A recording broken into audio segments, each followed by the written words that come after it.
ખેડૂત મિત્રોને સૌને વિનંતી કરું છું કે આ કીટ નાખજો અને નાખજો ખૂબ મોટો ફાયદો થશે એમાં।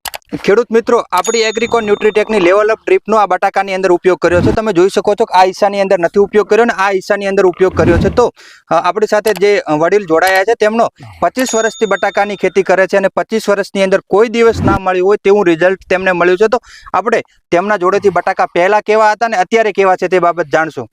પહેલા દાદા તમારા બટાકા કેવા હતા? બટાકા થોડા તાવાયા હતા, ઝેડાયા રહેતા હતા, ગ્રુપે નતો। હાલ તો કોઈ એનો હજર નથી કે આખા કુવેતરમાં એનો નંબર 1 આવે તારી। પહેલા જે આ બટાકા હતા એ સૌથી ખરાબ બટાકા હતા, એનો અત્યારે ખાલી બધાનાથી નંબર 1 આવી ગયો એનો। તો ખેડૂત મિત્રો, તમે પણ બટાકાની અંદર આ લેવલ અપ ડ્રીપ કિટનો અવશ્ય ઉપયોગ કરજો અને આવનારા તમામ પાકો ટેટી તેમજ અન્ય પાકોની અંદર પણ ઉપયોગ કરજો। આ બટાકાનું જે આપણે ફિલ્ડ તમને જોયું, આનો સંપૂર્ણ વિડીયો આપણી જે યુટ્યુબ ઉપર પણ મૂકેલો છે, તો તે પણ તમે જોઈ શકો છો। અને જે આ આપણે દામારામપુરા, ડીસા તાલુકાના દામારામપુરા ગામની અંદર આ વિડીયો હતો। તો તમે જો ડીસાની અંદર હો તો રૂબરૂ પણ આ ખેતર તમે જોઈ શકો છો। ધન્યવાદ મિત્રો।